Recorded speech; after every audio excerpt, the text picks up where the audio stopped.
A todos que nos visitam, sejam bem-vindos, amém? Se sintam em casa, aleluia. Não sei nem por onde eu começo. Deus me dá graça. O tema da palavra desta noite é mandamento ou compromisso? Pode falar agora? O tema da palavra dessa noite é mandamento ou compromisso? Teria como você repetir? Ou compromisso?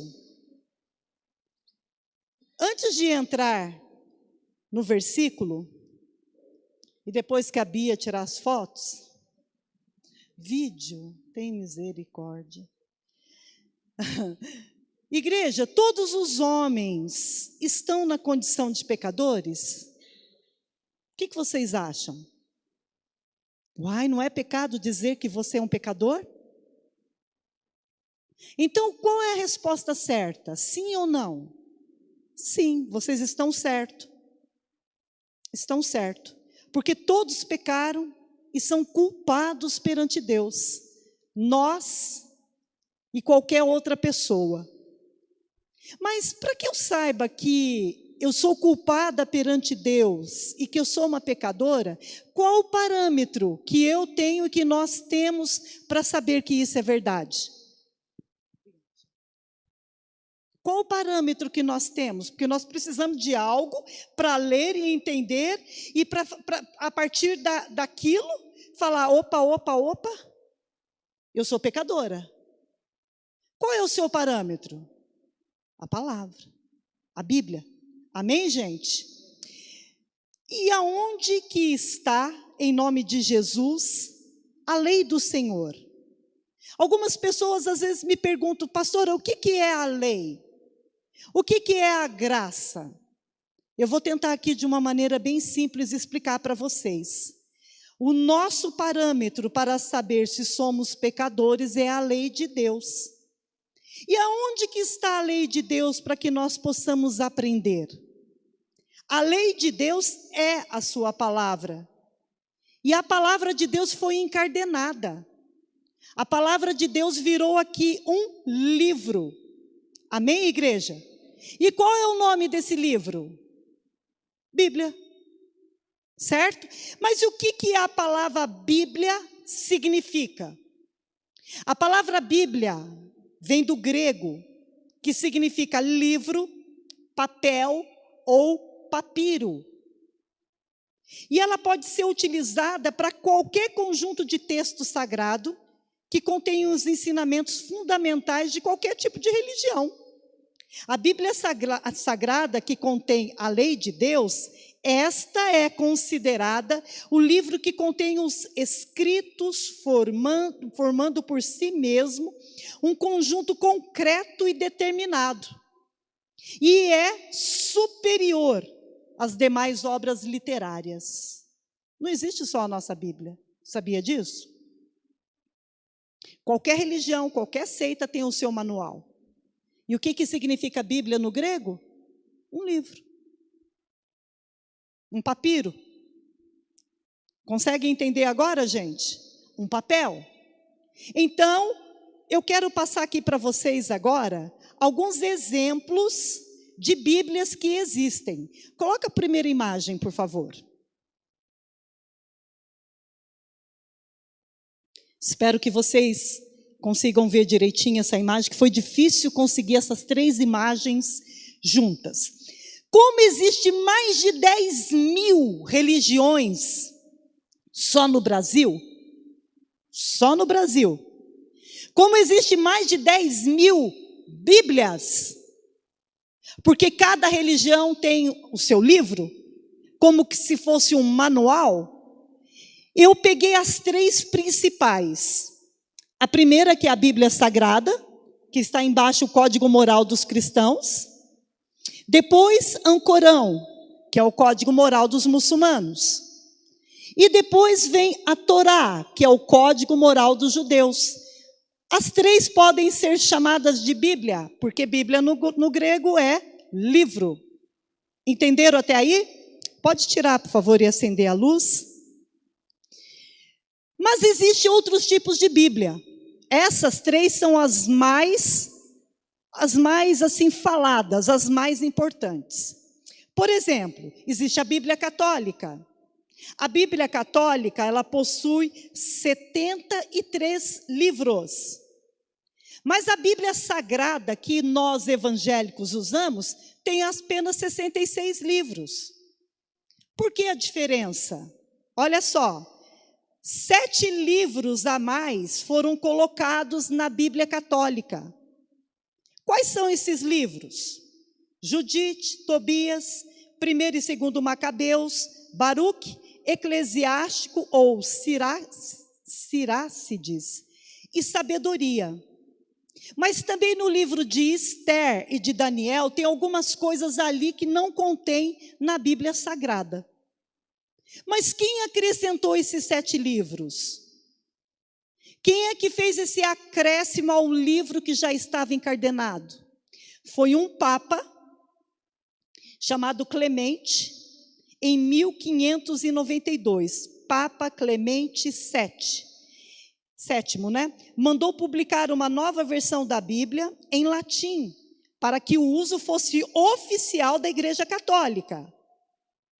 Então, se for espírita, se for evangélico, se for kardecista, embora eles tenham os livros deles, é esse tipo de Bíblia que tem esses 7 livros a mais, segundo o Dr. Google, a quem eu usei como pesquisa para falar isso para vocês, diz que é para uso exclusivo da Igreja Católica, porque nela se incluiu esses 7 livros.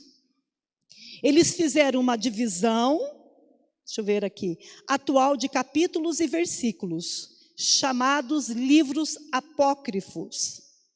São livros que não foram inspirados por Deus e que não fazem parte de nenhum cânon.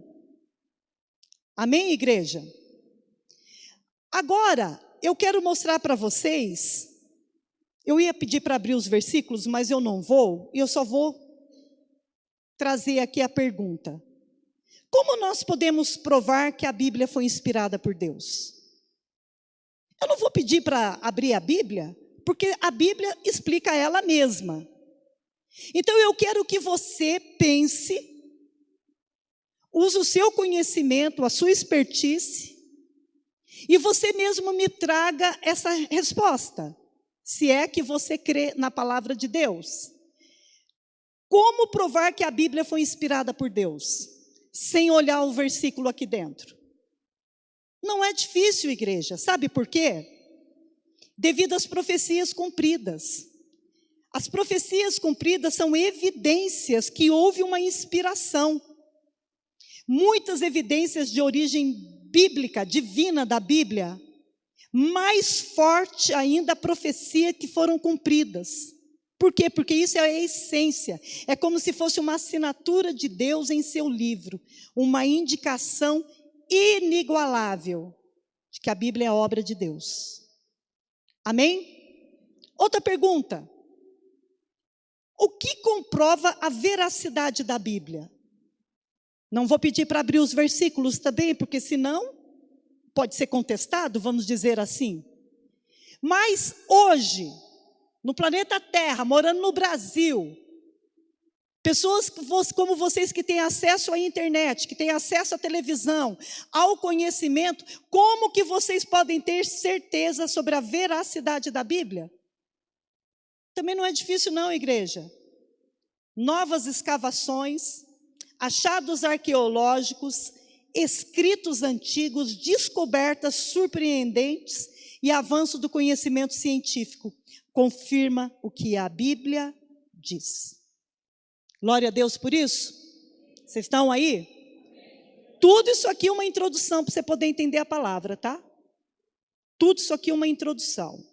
Então vamos para a segunda imagem. Alguns falam que nós não vivemos pela lei, estamos na graça. Mas algumas pessoas, elas confundem o verdadeiro significado disso.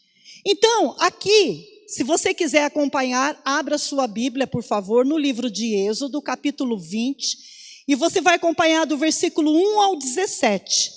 17 versículos para mostrar 10 mandamentos. Primeiro mandamento, acompanha lá, por favor. Eu resolvi fazer dessa maneira aqui, porque eu quero fazer com vocês uma abordagem que seja mais próxima à nossa linguagem. Eu vou pegar a Bíblia como está escrita e vou usar uma abordagem que seja mais próxima à linguagem que nós usamos nos dias de hoje. Amém? Para vocês saírem daqui entendendo direitinho. Qual é o primeiro compromisso que você tem com Deus, se você crê em Deus? Seriam os mandamentos um compromisso nosso para com Deus? Sim. Isso aqui são compromissos nossos para com o Senhor. E qual é o primeiro mandamento? Não terá outros deuses com letra minúscula diante de mim. Ou seja, amarás a Deus sobre todas as coisas, não cultuarás o dinheiro, sucesso e nem poder. Por quê? Porque o amor de Deus superou tudo isso. Vocês recebem? Segundo, não farás para ti imagem de escultura. Por quê? Porque fui eu que te criei e te formei. Sou eu quem cuido e zelo por você. Sou um Deus zeloso e tenho ciúmes de você quando você pede ajuda, ou quando você se ajoelha, ou quando você ora para outro Deus. Terceiro mandamento. Então quer dizer que nós temos um compromisso de adorar e cultuar apenas a Deus. Terceiro, não tomará o nome do Senhor teu Deus em vão. Ou seja, não usará meu nome em vão. E não me pedirá coisas inúteis, porque compreenderá que você tem um poder no seu pensamento e nas suas ações. Você não precisa ficar usando o nome de Deus em vão, só para conseguir as coisas. 4, lembra-te do dia de sábado para o santificar. Lembra-te do dia de sábado para o santificar. Você se lembra de guardar um dia para mim e o considere santificado. 5, honrará seu pai e sua mãe. Você honrará seu pai e a sua mãe, porque ao fazer isso, você honrará todas as pessoas. 6, não matarás. Você não matará porque você você não matará porque você respeitará todas as formas de vida, pessoas, plantas e animais. 7, não adulterarás. Você não maculará a pureza do amor com a desonestidade ou traição, porque isso é adultério. 8, não furtarás. Não tomará para si objeto que não lhe pertence. 9, não dirás falso testemunho. Não mentirá, porque a verdade não precisa de defesa. 10, não cobiçará a casa do teu próximo. Você não cobiçará os bens do teu próximo quando você sabe que com o esforço das suas mãos você poderá conquistar os seus próprios bens. Não cobiçará a mulher do teu próximo. Você não cobiçará a mulher do teu próximo. Por quê? Porque existem muitas outras mulheres disponíveis. Amém, igreja? Quando nós lemos esses 10 mandamentos, esses 10 compromissos, nós podemos perceber que com isso nós encontramos o caminho do Senhor. Quem é o caminho do Senhor? Jesus. Nós somos atraídos por Deus por causa do amor. E quem é o amor? Jesus. Então nós somos atraídos ao observarmos todos esses aqui. Porque não são todas as pessoas que têm esse compromisso. Às vezes as pessoas têm compromisso consigo mesma ou com outras pessoas, mas menos com o Senhor. Então você perceberá que encontrou o caminho para Deus, quando você mostrar esses sinais de compromisso com Ele. Deu para entender mais ou menos? Tá, então vamos entrar na palavra agora. Romanos, capítulo 3, do 9 ao 31. Tem como abrir na nova linguagem? Abra na sua Bíblia também, se possível.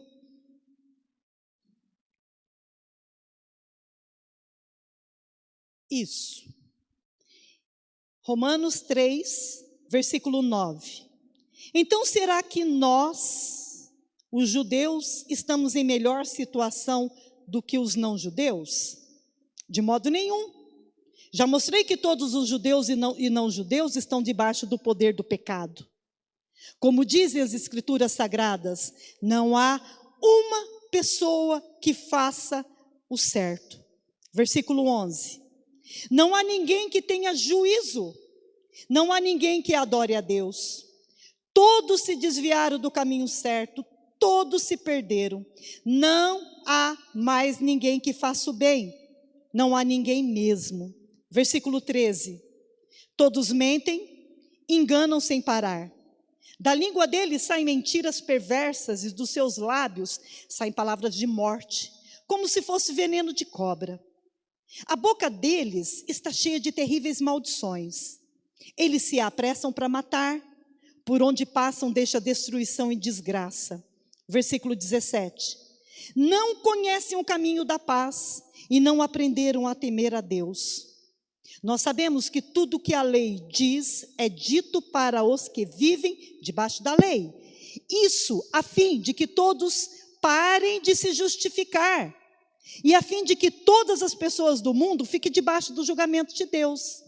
Versículo 20. Pois ninguém é aceito por Deus por fazer o que a lei manda. Porque a lei faz com que as pessoas saibam que são pecadoras. Mas agora Deus já mostrou que por meio pelo qual Ele aceita as pessoas. 21. Mas agora Deus já mostrou que o meio pelo qual Ele aceita as pessoas não tem nada a ver com a lei. A lei de Moisés e os profetas dão testemunho do seguinte: Deus aceita pessoas por meio da fé que elas têm em Jesus Cristo. É assim que Ele trata todos que creem, pois não existe nenhuma diferença entre pessoas. Todos pecaram e estão afastados da presença gloriosa de Deus. Esse versículo 23, em outra linguagem, diz: todos pecaram, estão destituídos da presença de Deus. Versículo 24. Mas pela sua graça, e sem exigir nada, Deus aceita todos por meio de Cristo Jesus, que os salva. Versículo 25 e 26. Deus ofereceu Cristo como sacrifício para que, pela sua morte na cruz, Cristo se tornasse o meio das pessoas receberem o perdão de seus pecados, pela fé nele. Deus quis mostrar com isso que Ele é justo. No passado Ele foi paciente e não castigou as pessoas por causa dos seus pecados. Mas agora, pelo sacrifício de Cristo, Deus mostra que é justo. Assim Ele é justo e aceita os que creem em Jesus. Versículo 27. Será que temos motivos para ficarmos orgulhosos? Em outras traduções, diz que não haja jactância, orgulho, no meio de vós. Versículo 27. Será que temos motivo para ficarmos orgulhosos? De modo nenhum. E por que não? Será que é porque obedecemos à lei? Não, não é. É porque cremos em Cristo. Assim percebemos que a pessoa é aceita por Deus pela fé e não por fazer o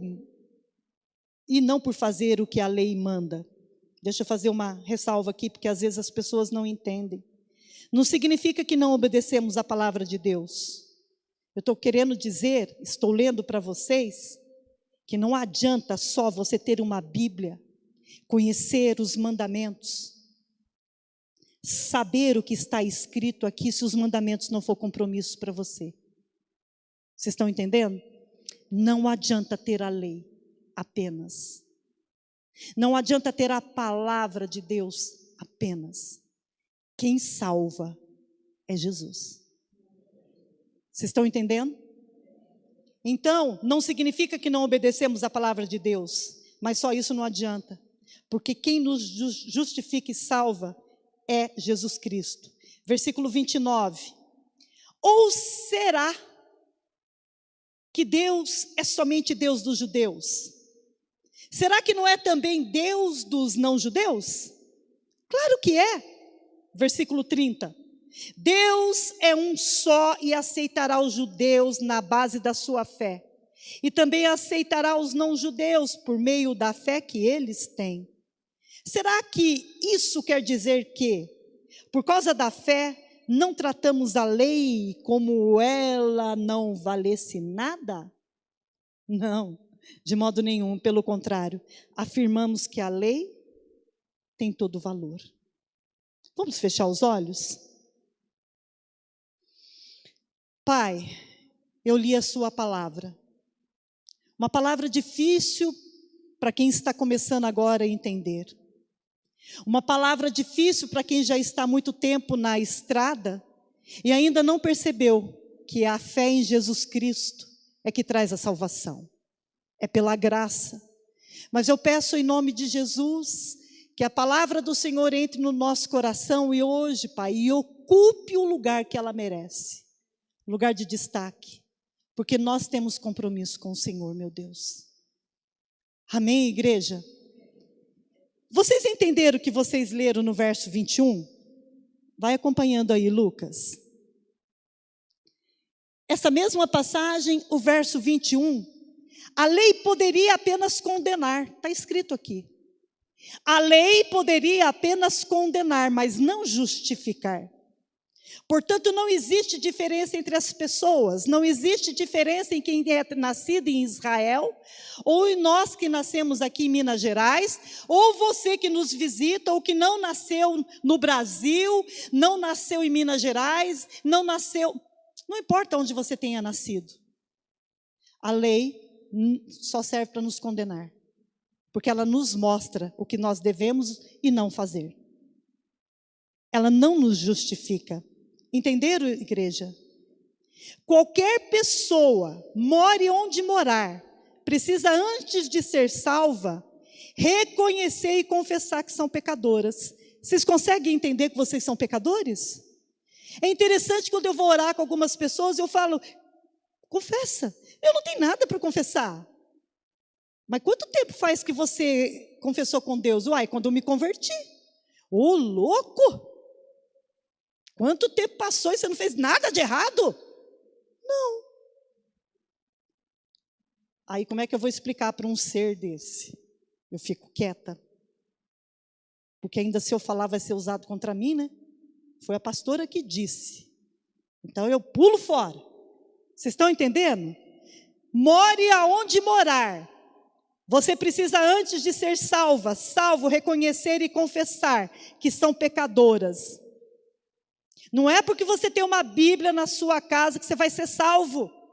Não é porque a Bíblia fica aberta no Salmo 91 e você diz, eu sirvo o Deus da Bíblia. Não, eu pedi para Deus fechar o meu corpo. Fechar como?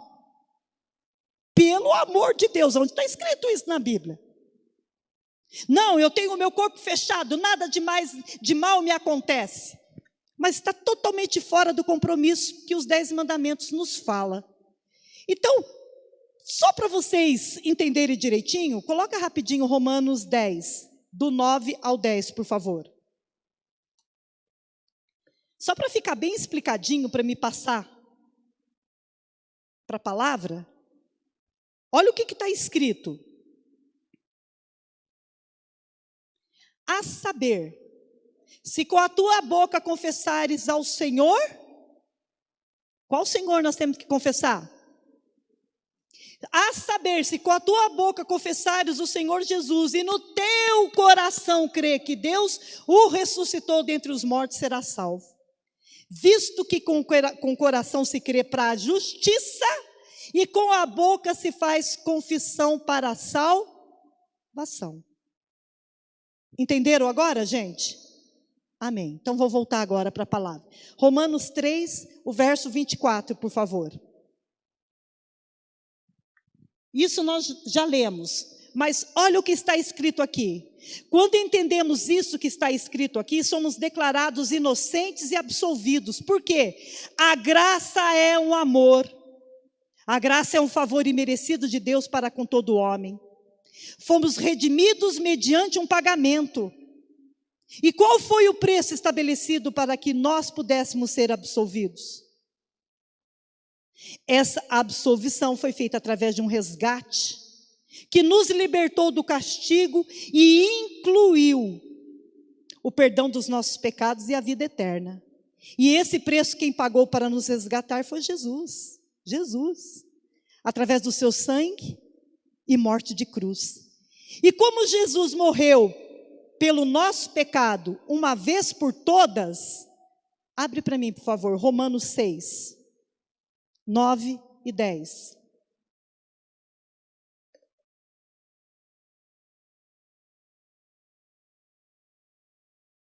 Olha lá, sabendo que Jesus, Cristo, ressuscitou dentre os mortos, já não morre, a morte não tem mais domínio sobre ele, versículo 10.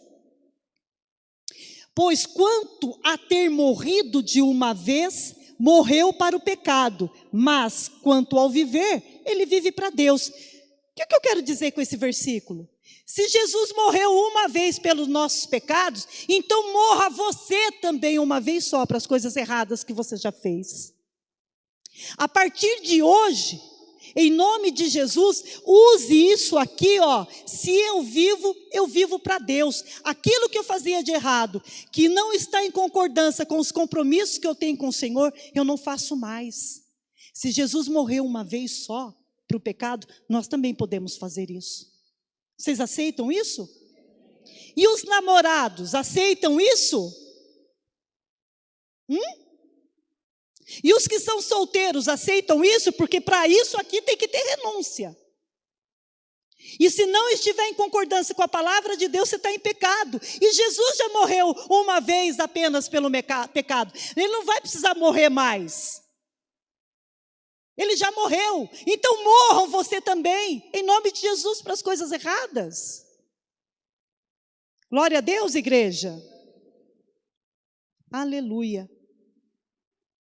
Na Bíblia, existem duas situações diferentes que aconteceram com pessoas diferentes, que eu vou usar a partir de agora para ilustrar essa passagem em Romanos para vocês. Uma entendeu a graça de Deus e nem conhecia o Senhor direito. E o outro comia na mesa, amigão. Não deu um sinal. E ele não entendeu nada. Vamos primeiro para João, capítulo 8, do 1 ao 4. Vamos abrir, por favor.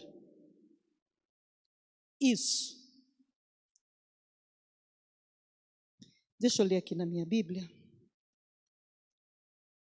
João 8, do 1 ao 4. Agora eu vou usar a tradução da Shed, mas aí no Data Show pode ficar com a que vocês desejarem mesmo, não tem problema. Jesus, entretanto, foi para o Monte das Oliveiras. Isso. 2. Que hora que ele foi? De madrugada. Ele voltou novamente para o templo e todo o povo ia ter com ele. Assentado os ensinava. Os escribas e fariseus trouxeram à sua presença uma mulher surpreendida em adultério. E fazendo ficar de pé no meio de todos, disseram a Jesus: Mestre, essa mulher foi apanhada em flagrante adultério. Até aí. Jesus estava onde? No Monte das Oliveiras. De madrugada ele voltou e ele foi ensinar onde? Na onde? Na sinagoga, na igreja. E de repente ele estava ensinando quem? Ele estava ensinando o quê? Hoje eu fiquei o dia inteiro nisso daqui. Meu Deus, que coisa tremenda. Para ele ser pego pelos fariseus e pelos os mestres da lei, pelos escribas, né? Perdão aqui, espera aí. Os fariseus e os escribas trouxeram à presença dele uma mulher que tinha sido pega no ato ali do adultério. Mas Jesus estava onde? na igreja, na sinagoga, ensinando o quê? Mas eu duvido, eu mudo de nome se não for sobre o adultério que ele estivesse ensinando. Por quê? Porque esse povo bom aqui, que entende muito bem a lei, mas não segue, queria pegar Jesus. A palavra de Deus diz que eles foram para pegar Jesus. Pegaram a pobre coitada da moça lá, diz que colocou no meio. Está escrito isso ou não está? E pondo-a no meio, disseram-lhe: mestre, essa mulher foi apanhada no próprio ato do adultério. O que o senhor fala sobre isso? Jesus nem ligou. Sabe aquele negócio que ele faz assim, ó? Nem ligou. Mas olha o que o versículo 7 diz. E como insistissem, os caras ficaram ali, ó. Mas o que o senhor fala sobre isso? Aí os outros meninos que estavam lá falavam: deixa ele, cara. A gente está estudando aqui hoje na boa. Vocês vieram aqui só para atrapalhar, misericórdia. Vai ver que um diz para o outro, né? Quer ver que um vai sair com um quente, outro, como é que é? Vai sair com quente e 2 fervendo? Olha só o que Jesus vai fazer com esses caras. Ah, não deu outra. Jesus, então, como que assentado, começa a escrever no chão, e a moça lá. Aí eles, como que insistindo, perguntando-lhe, endireitou-se e disse-lhes: aquele que dentre vós está sem pecado, seja o primeiro que atira a primeira pedra. Muito bom essa parte. Mas até que ele chegasse ali, Jesus ficou calado. Olha o conflito que colocaram Jesus. Olha só que desafio. Por quê? Gente, presta atenção. A hora que eles colocam a mulher lá no meio, eles mesmos disseram: ela foi pega num ato. O que diz a lei de Moisés? A lei não. O que Moisés fala? Tem que apedrejar. Então, se Jesus ficasse do lado deles, a moça seria o quê? Apedrejada, ela morreria. Se Jesus não ficasse do lado de Moisés, ele seria o quê? Um subversivo, gente. Um homem que não cumpre as regras. Ou seja, se ele não está do lado de Moisés, então ele está do lado do adultério. Vocês concordam com isso? Olhem dessa maneira para vocês verem. Por outro lado, complicaria a vida de Jesus também, porque não é para os pecadores que ele veio. Então ele estava num conflito, e quando ele ficou quieto, aleluia! Sabe quando você não sabe o que vai falar e de repente Deus visita a tua mente? E você fala uma coisa e você sai daquela enrascada. Foi isso aqui que aconteceu, ó. Jesus só virou e falou: aquele que dentre vós está sem pecado, seja o primeiro. Atire a primeira pedra. Não vou pedir para abrir, mas se não me engano é o próximo versículo que diz que ficaram pensativos, quieto, babou, né? Vão sair com quente e 2 fervendo. Não era para mexer com Jesus, né? Mas mexeram. Então, foi saindo um a um. Mas só que foi dos velhos, os mais velhos, e depois os mais moços foram saindo um a um. E Jesus quieto lá, né? Olha que coisa tremenda. Ele nem olhou para a cara dos caras de pau. Ele nem olhou. Ele ficou lá na dele. De repente ele se endireita e fala assim para a moça: onde estão os seus acusadores? Eles te acusaram? Está escrito assim. E a moça vira para Jesus e fala o quê? Não. Então nem eu te condeno. Vá e não peques mais. Só que tem pessoas que usam este versículo para dizer ainda que Jesus estava a favor da pecadora. Não da pecadora em si, mas do pecado que ela cometia. Por isso que eu quero que vocês entendam, Romanos. Nós estamos na graça. Mas não pense que se vocês não cumprirem o compromisso de vocês para com Deus, que vocês serão salvos, porque vocês não serão. A graça não é isto. A graça não é isso. Por quê? Porque quando Jesus falou, falou para eles, não ficou do lado nem de Moisés, não ficou do lado do que ela tinha feito. Fica muito claro, gente, que quando ele fala para a moça assim, vá, nem eu te condeno. Uai, eu já peguei atendimento de adultério, que a pessoa falou, mas nem Jesus condenou. Não está escrito aqui que Jesus disse para ela, nem eu te condeno? Tem pessoas que deturpam isso, e acham que por Jesus não condenar, estão liberados a fazer. Por quê? Porque a graça é um dom imerecido, você não precisa seguir a lei. Como não precisa seguir a lei? Nós lemos inteirinho ali e no final diz que, ainda diz no versículo 31, será que isso quer dizer que por causa da fé, nós tratamos a lei como se ela não valesse nada? Não, de modo nenhum, pelo contrário, afirmamos que a lei tem valor. Então, eu quero que vocês entendam que talvez isso nunca tenha passado na mente de vocês, mas vocês vão pegar pessoas que são cabeças pensantes, pessoas que pensam.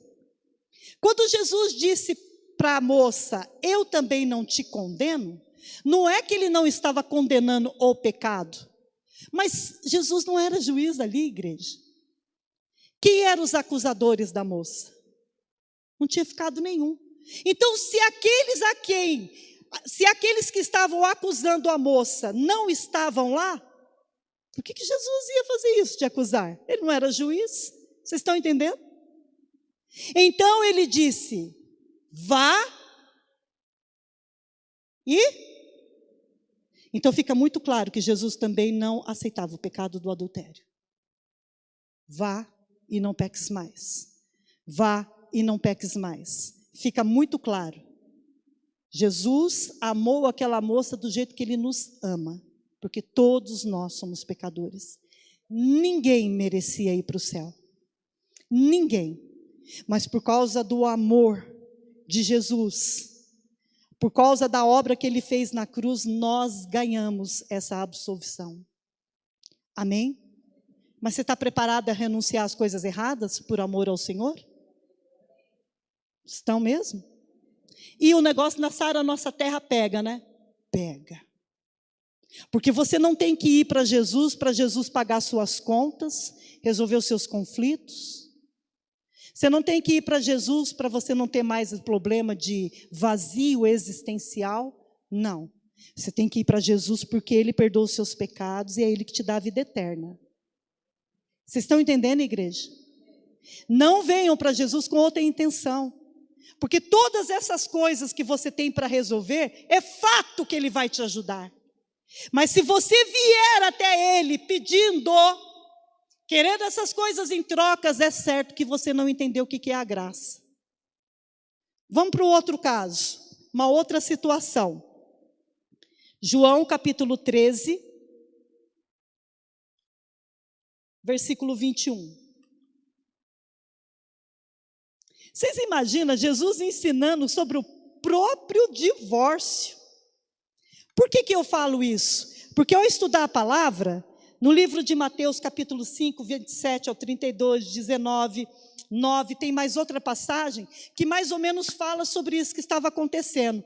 Então, se alguém queria pegar Jesus, iria pegar ele naquilo que ele estava ensinando no dia. Imagina se ele dá uma bobeira ali, como ficariam os discípulos, os alunos? Porque os acusadores não ficou nenhum. Mas aonde Jesus estava quando a moça chegou? Na igreja, ensinando. Então tinha aluno. Os discípulos viram tudo, com certeza. Agora vamos ver esse daqui. João capítulo 13, versículo 21.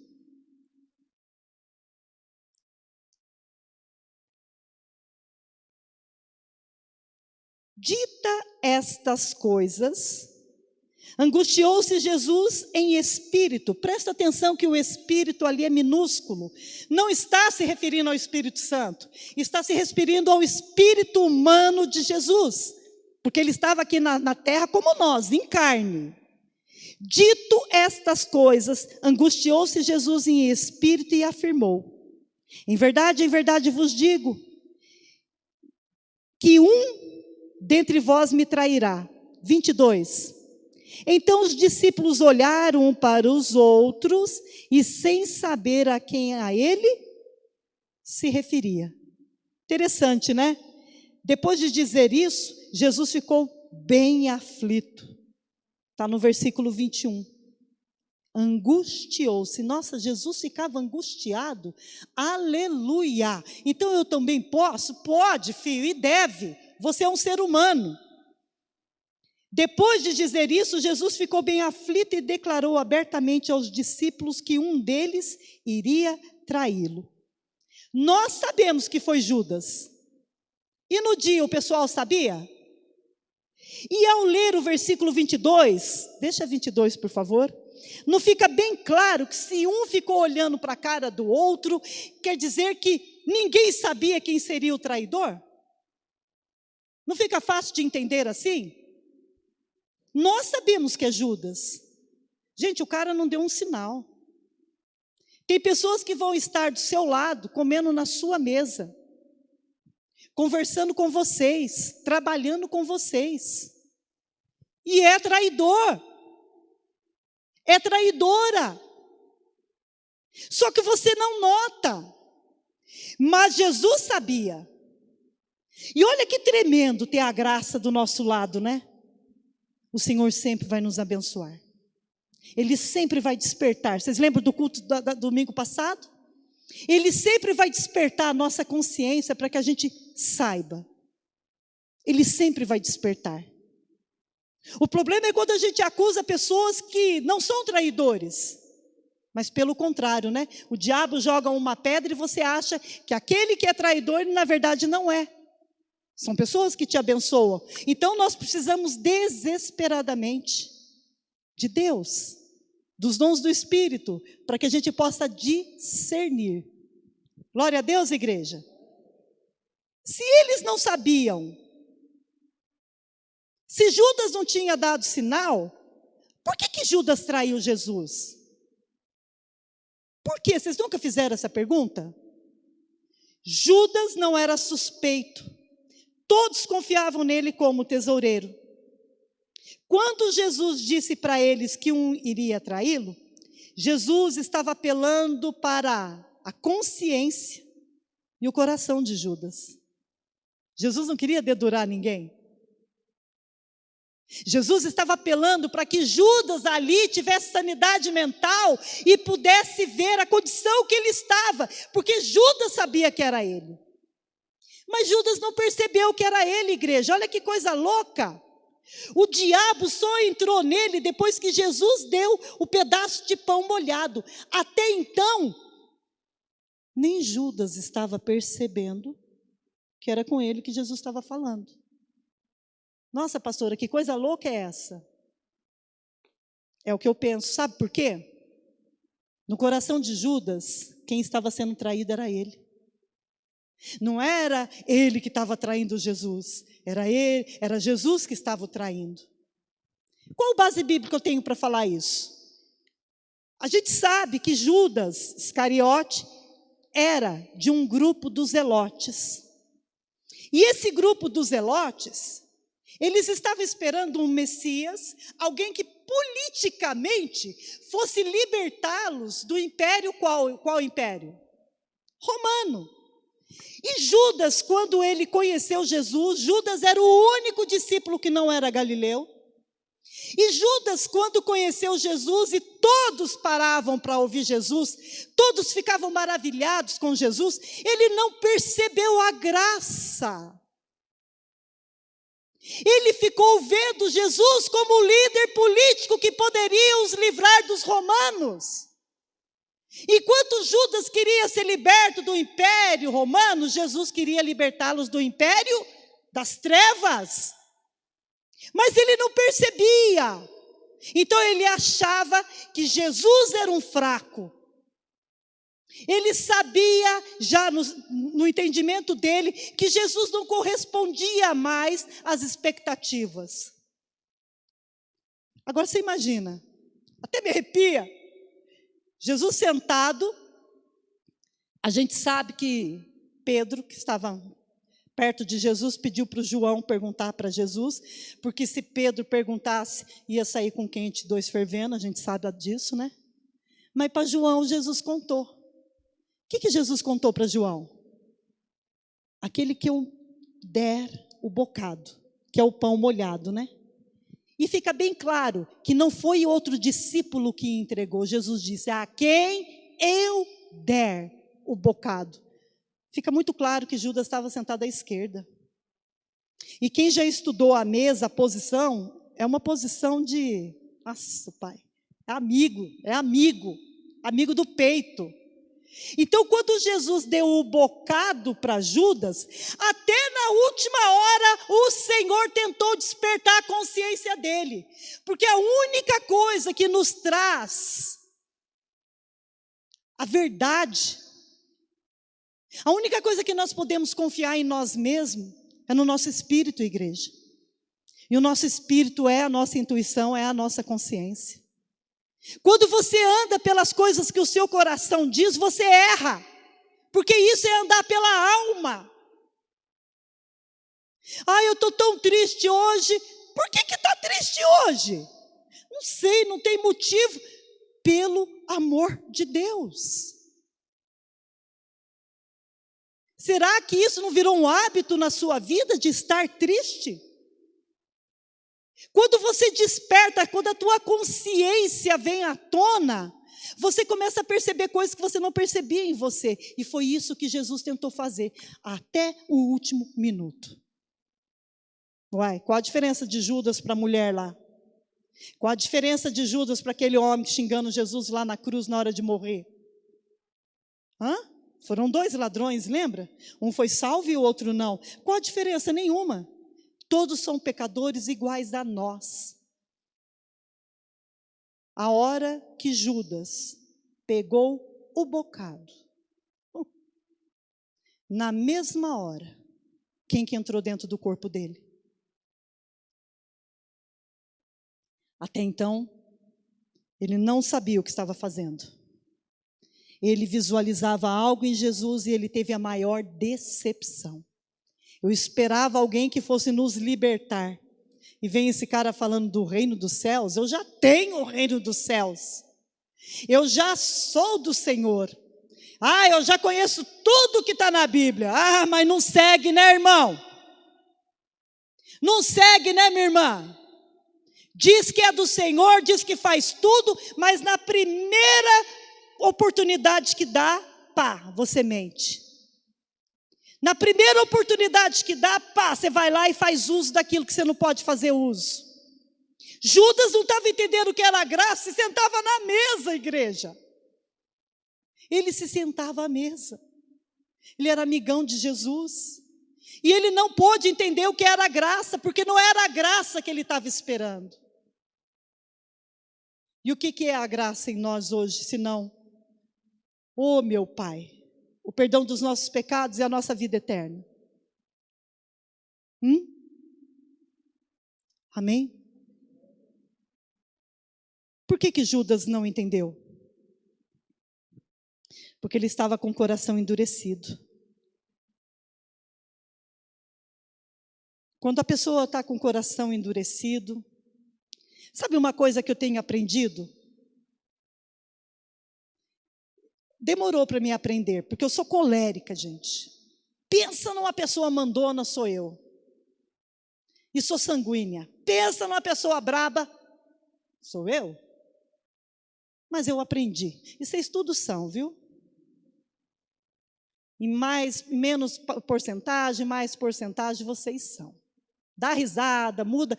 Vocês mexendo na cadeira, eu já sei que vocês estão respondendo. Porque o silêncio também é uma resposta, né? Mas uma coisa eu aprendi.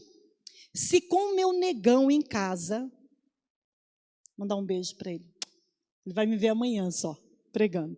Se eu com o meu negão em casa tiver que gritar para ele me ouvir, então significa que ele não está me ouvindo faz tempo. Vocês entenderam? Se vocês tiverem que gritar para ser ouvidos, Então vocês já não estão sendo percebidos, ouvido faz tempo. E é isso que encantou Judas. Jesus não gritava. Jesus era manso. Meu Deus, esse cara tem acesso. Esse cara é diferente dos outros. Todos param para ouvir Jesus. É ele o Messias que nós estávamos esperando. Mas não era a graça que ele estava esperando. Ele estava esperando um poder político. E se você está aqui essa noite ouvindo essa palavra, e está esperando um Jesus que vai te tirar deste problema que você está vivendo, vai. Mas se a graça estiver sobre você, não precisa nem falar para ele. Não precisa nem ficar dando sinais e ficar usando quebrando, né, o compromisso com Deus lá, de falso testemunho, pedindo para esse, para aquele outro lá. Não precisa. Deus é Deus zeloso. O que é zeloso? Aquele que cuida, aquele que zela. Isso precisa entrar no coração de vocês, igreja. Isso traz paz. Por quê? Romanos 6, versículo 19, por favor. Não, perdão. A última imagem. Não importa quanto tempo você serve a Jesus, ou se você está pensando em começar a servir Jesus agora. Não importa. Nada do que você faça importa. Porque Ele já fez por você. Olha o que significa o nome de Judas. Judas significa louvor, porque ele é da tribo de Judá. Nós sabemos que Judá significa o quê? Louvor. Então, como pode Judá significar louvor e Judas significar louvor? É porque Judas é uma forma grega do nome hebraico Judá. Gente, Jesus tinha o louvor do lado dele, né? Do lado esquerdo aqui. Do lado direito era João. Jesus tinha o louvor do lado dele. Jesus gostava daquele rapaz. Aquele rapaz amava Jesus. Agora você imagina, Jesus está sentado do lado dele e não poder falar assim para ele: cara, eu vi quando você me vendeu. Eu sei até o quanto que você cobrou para me denunciar. Eu sei até o valor, Judas, do lado, e o Senhor conseguiu segurar? Se você sabe que a pessoa que está te traindo, que vai te denunciar, que quer ver o teu mal, que quer pegar o que é teu, que quer comprar o que é teu, ou que não quer pagar o que é teu, que você vendeu, está do teu lado e você tem uma informação privilegiada dessa, o que você faria? Eu matava. Jesus, tem misericórdia, eu não posso falar isso? Mas não é isso que a gente sente vontade? Jesus estava do lado e mesmo assim Jesus falou: um dentre vós vai me trair.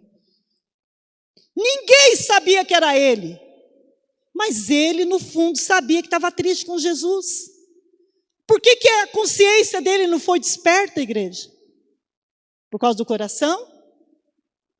Imagina você conversando com a sua esposa. Você está falando alguma coisa e não adianta, irmão. O coração da menina estiver endurecido e não grita. Porque se gritar significa que você não está sendo ouvido faz tempo. Imagine o contrário. Você sabendo alguma coisa, tentando avisar. Eu imagino os pais para com os filhos, tentando alertar. Mas não adianta, né, filhos? Cegam o entendimento, né? É isso aqui que aconteceu com Judas. E olha o que significa o nome do menino. Louvor a Deus. Exaltação a Deus. E foi o próprio que vendeu Jesus. Vamos ficar de pé, por favor?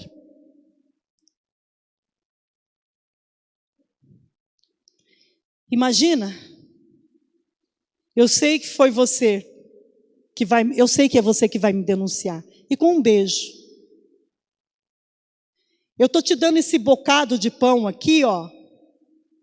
E na hora que você comer, infelizmente é o diabo que vai entrar dentro de você. Mas Jesus, sendo o pão vivo que desceu do céu, do lado de Judas, e Judas não percebeu. Será que Jesus está do seu lado tentando te ajudar?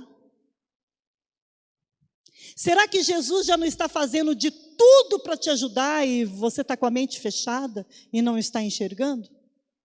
Porque Jesus é novidade de vida. Quando você se entrega a Ele, existe transformação. Amém, igreja? Coloca Romanos 6,19.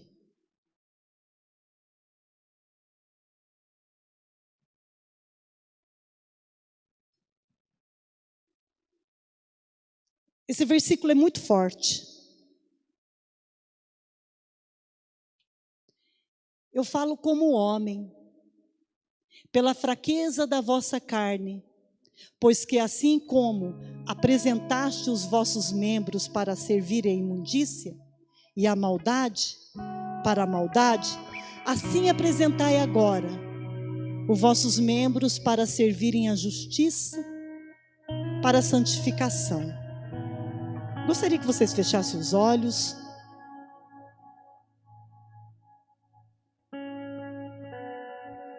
Esse versículo quer nos dizer: assim como antes vocês se entregavam os seus membros do seu corpo ao pecado, você se expunha, você se entregava teu corpo ao pecado e à impureza. Agora vocês devem fazer o mesmo, entregar com maior amor o seu corpo, mas para a justiça de Deus. Da maneira como você entregava o seu corpo para a prostituição, para o pecado, entregue hoje. É isso que está escrito, para a santidade. Não tem como obedecer a Deus se você não for santo. Sem santidade ninguém verá a Deus. Então, eu quero fechar esse culto aqui hoje, dizendo para todos nós: sem santidade, não consegue ficar na igreja. E você vai achar que é puro, que está salvo, que está salva. Não. A graça de Deus traz responsabilidades. Algumas pessoas pensam que são salvos pela graça. Então não precisa mais fazer mais nada, né? Isso é um erro. Pois não deixamos, mesmo estando na graça, de ter o compromisso com o Senhor.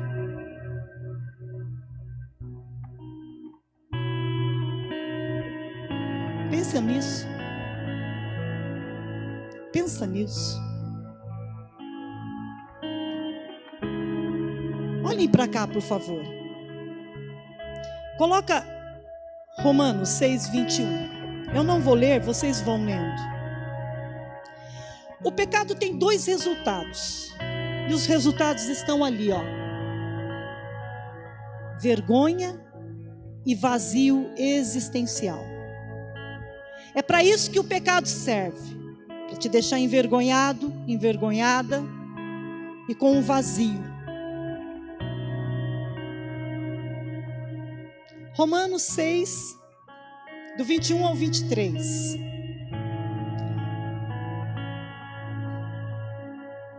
Qual que é o outro resultado que o pecado traz?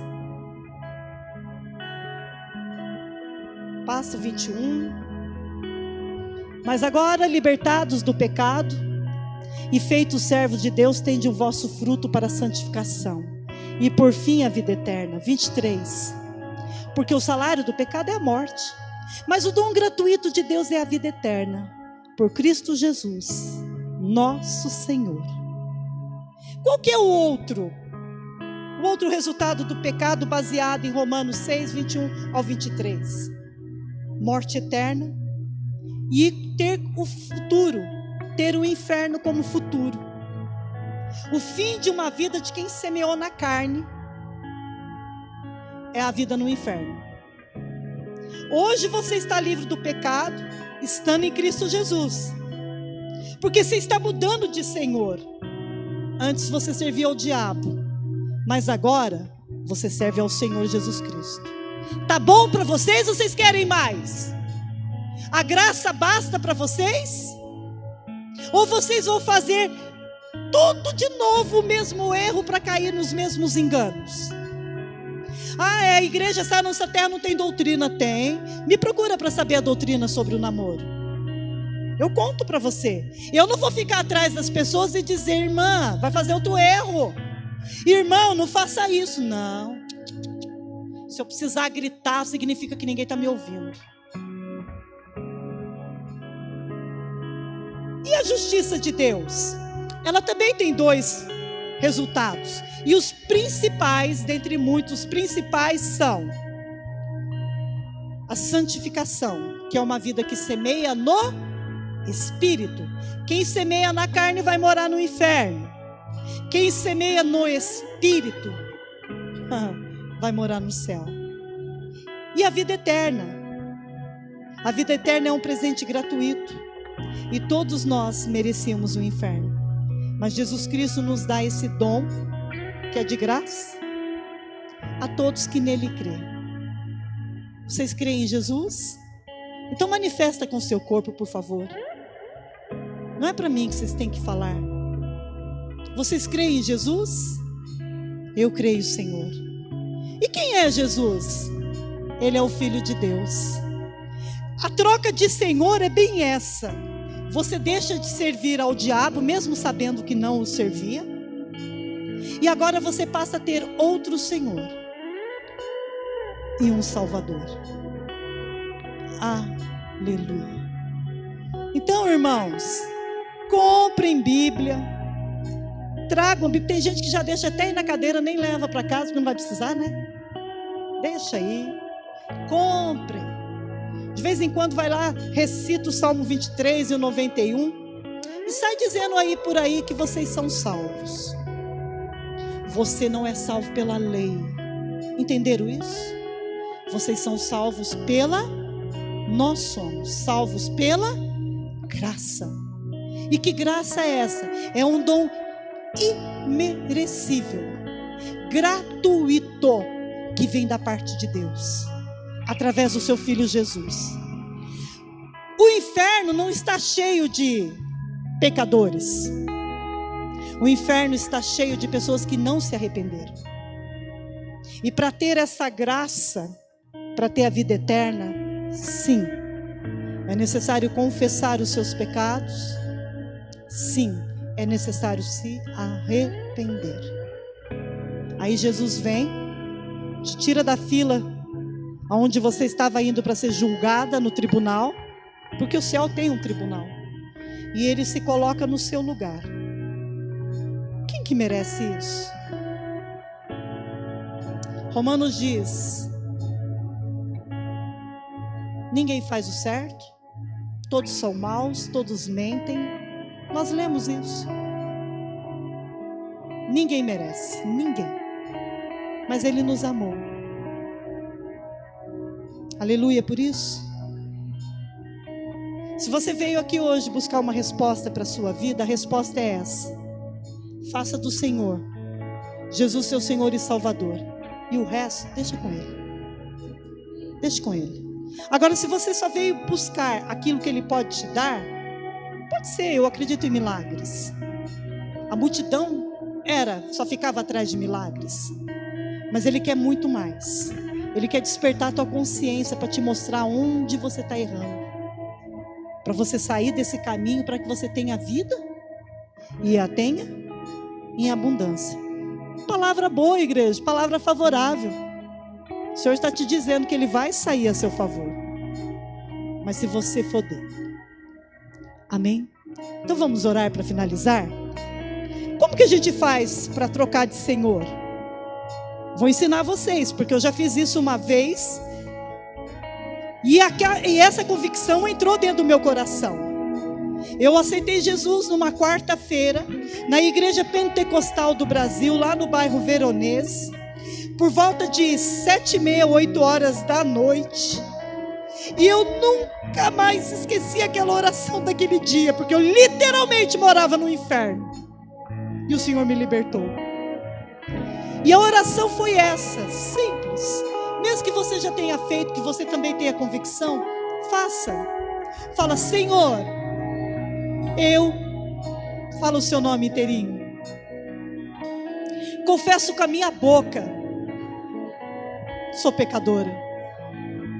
Estou destituído da glória de Deus. Mas eu sei que se eu confessar os meus pecados, e eu me arrepender, e crer que Jesus é o Filho de Deus, então eu serei salvo. Senhor, salva a minha alma, Pai. E pede para um anjo forte e guerreiro, e lá no mundo espiritual, lá naquela sala onde estão os livros, e que pegue um livro específico, o livro da vida, e escreve o meu nome neste livro. Por quê? Uai, vocês não estão orando? Por quê? Porque a partir de hoje eu te aceito, Jesus Cristo, como meu único e suficiente Senhor e Salvador. Eu entrego ao Senhor meu corpo, a minha alma e o meu espírito. Espírito Santo, vem e faz morada dentro de mim, em nome de Jesus. Amém. Vocês creram nisso? Estão salvos. Estão salvos. Seus pecados são perdoados. E vocês ganharam a vida eterna. E a partir de agora, semeie no Espírito. E pare de semear na carne. Em nome de Jesus. Amém? Vocês recebem essa palavra? Recebem mesmo? Assim seja. Está selado. Se você veio buscar a sua vitória, você já está levando uma vitória muito maior. Ai de quem cruzar seu caminho e tentar mexer com você. Mas para isso tem que abrir a mente, né? Renovai, pois, vossa mente. Vocês lembram disso? Põe um versículo para mim, Romanos 12, alguém lembra? Oi? Escutei alguém falar daqui de trás. Tem misericórdia. Tem um anjo enorme aqui. Põe aí, Lucas, Franciele. Renovai-vos, pois. Fugiu o versículo. Se alguém sabe, por favor, ajuda dos universitários. Gente, pode esquecer? Pode. Agora alguém falou. Romanos 12, 2. Tadinho, Lucas achou primeiro. Olha o que está escrito ali. Leiam até entenderem. Se você não passar por essa metanoia aqui, ó, é difícil entender.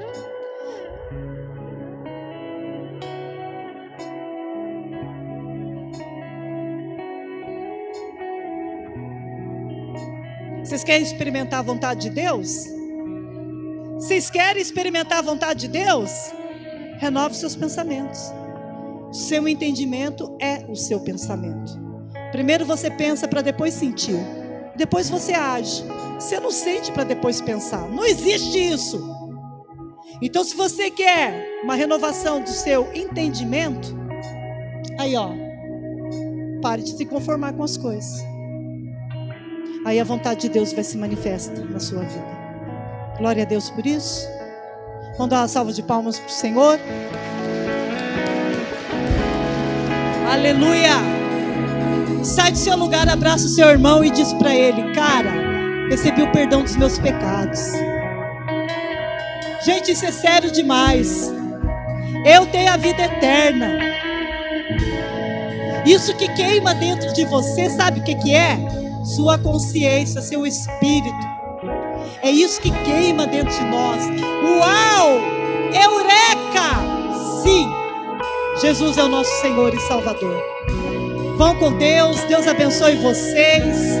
Nós estamos encerrados. Se você sentir liberdade, abraça teu irmão. Tem gente que só precisa de um abraço, igreja. Tem pessoas que são sensíveis, carentes, só precisa de um abraço. Vão com Deus.